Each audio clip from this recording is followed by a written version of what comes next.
in Mago Reddit. Today's story is... My competitive sister thought she beat me by stealing my baby's name. But my secret plan triggered consequences I never imagined, from victim to strategist. How could I not have realized that my sister would try to appropriate the name I chose for my daughter? My sister has always been someone who needs to be the center of attention, constantly looking for ways to draw all eyes on herself. It's unbelievable, isn't it? How could I have dared to get pregnant at roughly the same time as her and, on top of that, expect a girl too? How could I have done that? At first, she accused me, saying it was a conspiracy. She claimed that my husband and I had deliberately planned it all. I stared at her and told her she was being irrational. My sister didn't like my response, but even her husband couldn't help but laugh. This caused her to turn her anger on him, yelling at him and even starting to hit him. I remember exchanging astonished looks with my husband. It was truly shocking to witness how she was attacking her husband, while he simply stood there, allowing it without trying to stop her. In that moment, I felt deep compassion for my brother-in-law. He really deserved much better treatment than he was receiving. I have dealt with this kind of behavior from my sister for a very long time. Seeing other people enjoy harmonious relationships with their siblings makes me feel bitter and frustrated because I have never been able to experience that kind of bond.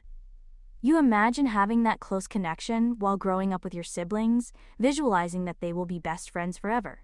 I guess I had hoped that that could happen between my sister and me. When I was a baby and then a little girl, I really wanted to participate in her activities, following her during her daily routines, but my sister never showed the slightest interest in involving me. I remember this happening after enduring years and years of mistreatment at the hands of my sister, who never treated me kindly. I think I'm getting ahead of myself, so let me go back to the beginning. During my childhood, I began to notice that my sister simply didn't want anything to do with me. She would push me, hit me, and I even remember that she bit me once. My parents would reprimand her because my sister was the kind of child who would cause a fuss no matter the situation. If she didn't get what she wanted, she would make a scene. She was one of those people who threw tantrums when something didn't go their way. She would come into my room, and if she saw me playing with any toy, she would immediately want it for herself. This eventually made me lose interest in playing with my things. My parents worked, so I guess they reached a point where they were too tired to keep correcting her. It was easier for them to tell me to share my things and apologize. Yes, you heard right. I, the child who had been bitten, was the one who was supposed to apologize. Pretty unfair, if you ask me. My sister should have been the one to apologize for literally sinking her teeth into me. But no, that wasn't how things worked in my house. I was the one who apologized and allowed her to play with my toys. Eventually, my sister got bored of them and abandoned them, at which point I could take them back. But only after she decided she no longer wanted them. I hate my sister. Yes, it sounds harsh, but it's the truth. I hate her with every fiber of my being. However, it wasn't always like that. When I was younger, I craved her attention. I tried my best to please her, but nothing I did seemed to work. It was as if my sister was personally offended by the mere fact that I was trying to get on her good side. It seemed like she literally wanted to see me suffer. Over time, my attempts ceased, and I began to develop this feeling of dislike towards her. When I was 12, my sister decided she wanted a new video game that my parents had bought especially for me, and they sided with her and gave it to her. That moment made me realize that my parents would never really be on my side. They would always choose my sister over me because she represented the biggest challenge. It was easier for them to allow her to bully me because I was the daughter who caused the least amount of trouble. I suppose I could have started causing trouble too, but I didn't want to become that kind of person. I simply decided to distance myself from both my sister and my parents. And if my sister wanted something that belonged to me, I would just let her take it. It deeply upset me, but I felt I had no choice but to accept it. When I was old enough to have friends and go to their houses, I started leaving my belongings there or at school. If my things were at a friend's house or at school, I didn't have to worry about them being taken away from me. When I was finally able to move into university residences, I felt immensely relieved. I didn't even mind going back during vacation periods, and I avoided it whenever possible. The only reason I occasionally went back was to see my friends, and I tried to spend as much time as possible away from home, doing activities with them. Several years have passed since I graduated from university. By then, I had already got a job, a place of my own to live, and had built an independent life, away from my sister. She had already moved out of our parents' house and was living with her boyfriend. I don't think she really loved him, based on the way she talked about him during the few occasions I returned home.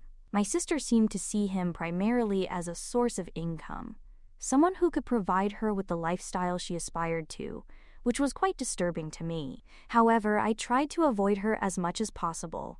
My parents tried to make up with me, although they continued to allow my sister to do whatever she wanted. I couldn't really trust her, or them, to be honest. Outside the family, my life was going quite well. I had good friends, a satisfying job, and I had met a wonderful man. We started out as friends, and then he asked me out. The only thing I didn't do was introduce him to my parents, or my extended family. I didn't want to do it for some time because I knew exactly what my sister was like. He wasn't the kind of man she would be interested in, mainly because I earned more money than he did. However, I was still worried that my sister would do something to cause me problems. I met his family, and the experience was extremely positive. They accepted and liked me, without drama or complications. However, he did ask me about my family and expressed interest in meeting them, so after a year of dating, I decided to introduce them. The positive thing was that my sister didn't show enough interest in my boyfriend to cause us any problems. To her, my boyfriend was nothing special. He was someone she would consider inferior, and although it bothered me that she saw him that way, at least she kept her distance. It was a relief that she showed no interest in him, because if she had shown the slightest interest, she might have tried to seduce him.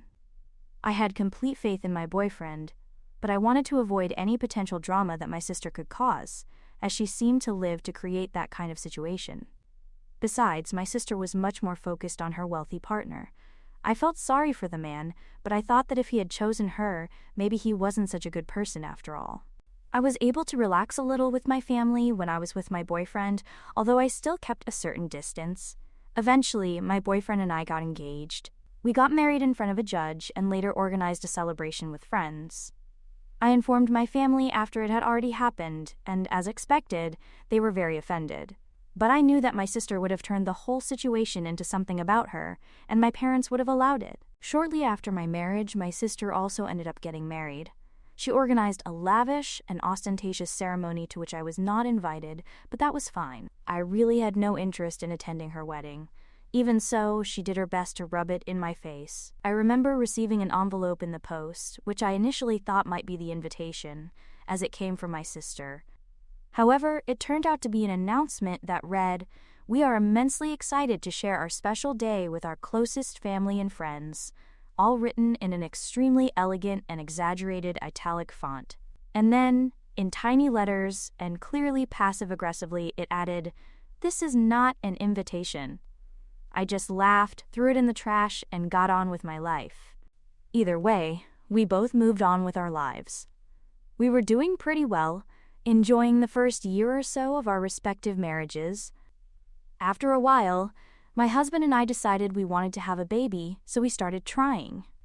Somehow I mentioned to my parents that we were considering having a baby, or that we had started trying. My sister found out about this and quickly decided that she would make sure she had a baby before me. There was no way that my husband and I could have a baby first because that would be too much for her. We both started trying, and just as we announced our pregnancy, my sister also announced hers.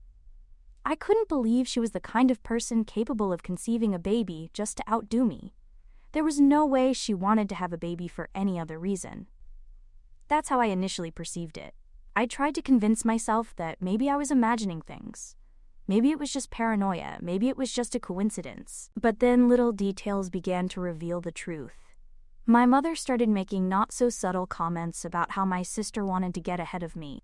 My father made some strange remarks about how competitive she had always been growing up, and how now, as adults, that was just the way she was. Then my sister started acting as if she had beaten me in something I wasn't even competing in. She was treating the whole situation as if it were some kind of sporting event. Anyway, We both went through our pregnancies, and I kept in touch with my parents, informing them of my progress. One day, I went to visit them and found my sister there. She decided to ask me about the name I had chosen for my daughter. She began to constantly insist on this subject. You see, I always had the intuition that this would happen. It was foreseeable. My sister wanted to know the name I had chosen for my daughter. We were both expecting girls, and she wanted to make sure that hers would be better named than mine. So I gave her a fake name. It wasn't really the name I intended to use, as my husband and I had decided on another one. The fake name was one I had briefly considered for my daughter at one point, but then we decided to take a different course. I kept it in mind specifically for this kind of situation. My sister's reaction was absolutely revealing. At first, she tried to appear indifferent, as if she were pretending not to care much. But then, for the rest of the visit, she kept coming back to the subject, repeatedly asking me about the name. "Are you absolutely sure? How did you come up with such a peculiar name? Does your husband like it? Have you considered other options?" and so on. It was question after question. If she really didn't care, why was she interrogating me like a detective trying to solve a crucial case? My sister was quite predictable. You never knew when she might make one of her moves to try to complicate my life, so I let her believe that I was really going to use that false name. Before this, I should mention that my parents insisted that I reveal the name to them. My sister was pressuring them to find out, desperately wanting to know, but I didn't ask her directly because I knew I wouldn't tell her. Providing a false name was beneficial for two reasons. It helped me to fool my sister, but it also helped my parents to stop pressuring me on the subject. After sharing the name, I noticed that my sister became overly confident. It was strange, but I later realized that she was probably planning to use that same name. My husband and I discussed it. He seemed upset, but I assured him that it was okay. There was no problem, because I had already accepted the kind of person my sister was. As we approached my due date, I focused all my attention on myself, the baby, and my husband. However, it was my sister who gave birth first. One day she went into labor, and curiously, I also went into labor just a few days later. I was so focused on the process of giving birth that I didn't even think about my sister for a second. It was the following day, after I had had my baby, that my sister came to visit with her newborn. She introduced me to her baby, who had exactly the name I had mentioned. My sister looked at my baby and declared that she had liked the name so much that she had decided to use it herself. As she had had her daughter first, according to her logic, I would now have to change the name of mine. At that moment, my husband and I started to laugh. My sister was watching us, unable to understand why we found the situation so funny. I explained that I had never intended to use that name. The reason I had told her that specific name was because I knew she would want to use it. It was my way of beating her at her own game, a game I had been playing since we were children. My sister was absolutely furious. She handed her baby to her husband and asked him to wait in the hallway. Then she started shouting at me, causing both babies to start crying. My husband asked her to leave because she was upsetting everyone in the room. She shouted that she would never forgive me. I laughed despite all the conflicting emotions I was experiencing at the time. My sister was being irrational if she thought I was going to allow her to dictate how things should go. I firmly told her to leave, warning that I would ask the nurse to escort her out if necessary. She shouted at me, "I can't believe you're doing this to me!" Then she left, and, as expected, she started complaining to my whole family. It was clear that they would take my sister's side, even if they didn't say so openly. You could tell by the way they acted. Honestly, distancing myself from my family and cutting ties was something I needed to do. It was a decision I should have made a long time ago. They never really valued me. Maybe they did it in their own way, but it was always my sister who seemed to matter more to them, possibly just because they wanted to maintain a semblance of peace. I was saddened by the fact that I couldn't have a relationship with them because my daughter deserved to know her grandparents. However, I knew that possibility had long since vanished. So I made it clear to my parents that I would not apologize to my sister for her anger, as she had not been able to win me over in this competition for the names of our daughters. How could she take such a joyful event and turn it into a competition? There was something fundamentally wrong with her behavior. I had always known it, but at that moment I realized that the problem was more serious than I thought. She needed professional help if that was her main concern. Her attention should be focused on enjoying quality time with her daughter and her husband. It is difficult to determine how her husband is handling the whole situation. I don't know because I no longer communicate with either of them.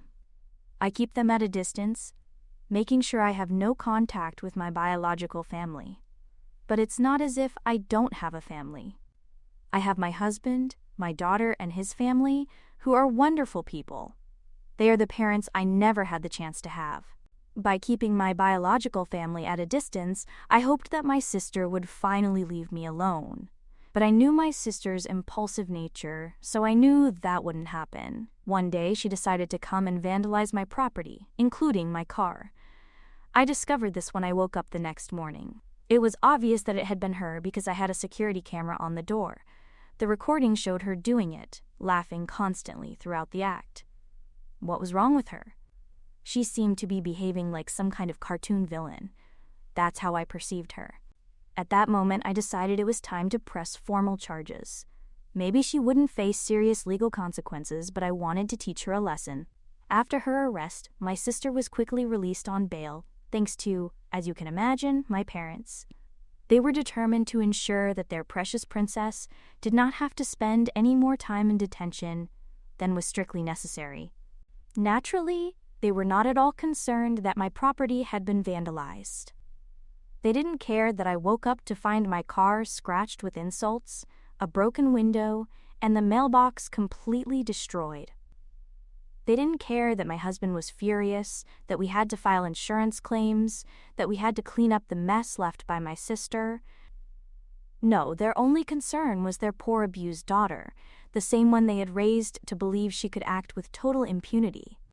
But what was most infuriating was when they tried to bribe me into dropping the charges. They offered me a considerable sum of money, promising to cover the damages and even help me purchase a more expensive vehicle if I would just leave my sister alone. Their audacity was almost impressive, as if money could compensate for years of blatant favoritism, as if my sister hadn't already caused enough damage in my life, as if I was going to allow it to go unpunished. I categorically refused. Perhaps my parents wanted to continue allowing my sister to believe that her destructive behavior was acceptable, but I was not going to participate in that dynamic. So I said no and asked them to remove my contact number. The best way to cut off all communication is to simply do it. It was something I had wanted to do with my parents for a very long time, and I don't think they were expecting it. They continued to express their disbelief, begging me to reconsider my decision. When that didn't work, they started yelling at me, which was ironic considering they were always asking me to stay calm and avoid causing scenes. But apparently it was okay when they were the ones losing control. My sister had an outburst and tried to crash her car into my house with her baby in the back seat. She couldn't believe she had done it, and neither could her husband. The car ended up hitting the sidewalk and my letterbox without actually coming close to my house. While I was in the living room, I heard the impact, followed by screams and the crying of a baby. I looked out of the window and saw my sister, completely beside herself, kicking her own vehicle and cursing as if it were the car's fault. She was totally out of control. Immediately, the first person I called was my brother-in-law. I had kept his number on my list of frequent contacts for just this kind of emergency. He deserved to know that my sister had had an accident with his daughter, who was only a few weeks old. As soon as he found out that his little girl was in the back seat, he panicked completely. He thanked me for the information and said he was on his way. When my brother-in-law arrived at the scene, the situation became even more intense. I went out to meet him, offering both him and the baby a place to go in my house while we contacted the police again. My brother-in-law, at that moment, simply broke down emotionally. He cried inconsolably. He revealed that he had been the one primarily responsible for the baby, while my sister practically ignored her own daughter. He confessed that she barely held her, barely fed her, hardly even looked at her, except to take photographs for social media. The more he talked, the more horrified I felt, because the situation was worse than I had imagined. I knew my sister wouldn't be an exemplary mother, but I didn't expect such detachment. This didn't feel like postpartum depression, but complete indifference. The moment she couldn't use her daughter to outdo me, she lost all interest in her. It was as if she only loved her daughter to try to outshine me. When I ruined that by lying about the name, my sister decided motherhood wasn't for her. In fact, the time to decide that motherhood wasn't for her should have been before she got pregnant. But my sister never thinks before she acts. I would be very surprised if she ever thought something through before doing it. I'm not someone who lives impulsively. I'm someone who values planning. I even schedule specific times to plan my activities. That's how methodical I am. After all these events, as was to be expected, my parents contacted me again. I quickly told them that they were wasting their time trying to talk to me on the phone, because I wasn't going to change my mind. My sister had to face the consequences of her actions.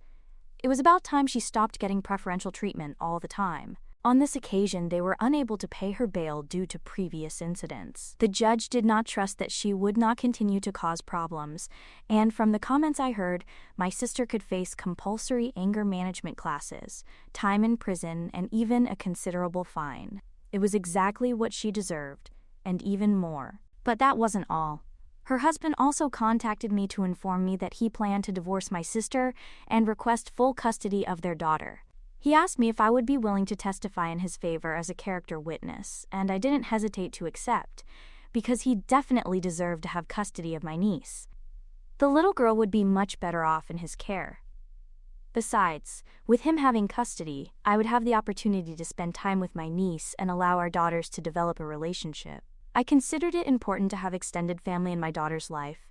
My parents were only children, so I never had any cousins. At least my daughter could get to know her cousin, now that my sister was no longer part of the equation. So this is my current situation with my sister, or at least what I have been able to summarize.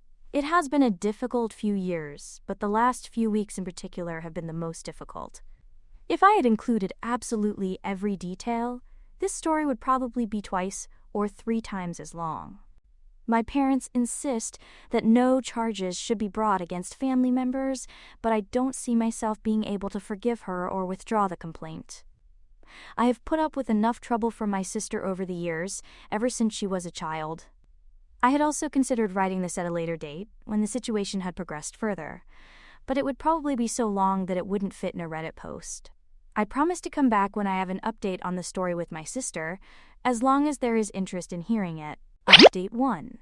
For those of you who are worried that I have dropped the charges, I have not. In fact, my sister's legal situation is now even more complicated. Damaging a mailbox is considered a federal offense, so she is far from getting away with a simple fine. My brother-in-law has been granted partial custody of their daughter, as the mother remains in custody until the trial. However, he has already started the divorce proceedings and is looking to speed it up as much as possible. Although he is a man who chose to marry my sister, he seems to be a much better father than she could ever be as a mother. To be frank, even a hungry lioness would be a better mother to a human baby than my sister in these circumstances. But she won't even be considered as a mother, because in addition to all the legal problems she faces, my brother-in-law has assured me that she won't see her daughter even if he gets out of prison. He will request not only full custody, but also a restraining order. He has plenty of evidence, as crashing a vehicle into a mailbox with your baby in the back seat hardly suggests to the judge that you are a responsible mother. Quite the opposite. And as for my niece's name, my brother-in-law likes it, so he plans to keep it. We like it too. We just prefer the one we chose for our daughter. My parents keep insisting that I do something for my sister, that I give her another chance. But with so many problems she's gotten herself into, even if he dropped the charges, she wouldn't get away with it. She has chosen to respond with violence at every opportunity. Update 2. My sister asked her lawyer to draft a message addressed to me on her behalf, which was delivered to me. It was a message full of threats and insults. As a result, her lawyer was removed from the case, and his license was revoked for acting against the law. All this was happening while my brother-in-law was getting a divorce and full custody of the child. He was also given a restraining order for at least 2 years, which he will have to renew after that period. Although for the moment, it will not be very necessary, unless my sister escapes from prison. I believe that with this, I have fully informed you about the trial related to their attacks against me and my property, as they have finally been sentenced to 3.5 years in prison. My parents cried throughout the reading of the verdict. I attended the hearing, but I sat on the opposite side of the room to avoid being close to my parents, who have tried by all means possible to get me to withdraw the lawsuit. They have even had to pay a fine for harassment, thanks to the swift intervention of my lawyer. They are aware that they will not be able to maintain a relationship with my daughter, just as my brother-in-law will not allow them to see theirs. They have forbidden them contact, knowing that my parents will defend my sister despite the overwhelming evidence that she is a destructive person, and that indirectly suggests that they have been poor parents. Before concluding and leaving these posts behind, I would like to highlight a comment that I found particularly funny and noteworthy. Someone suggested that my sister could now defend herself in prison by biting other inmates. You have no idea how much that made me laugh, because that is indeed a signature move of hers to demonstrate dominance. The irony is that in prison, her teeth won't last long if she tries anything like that.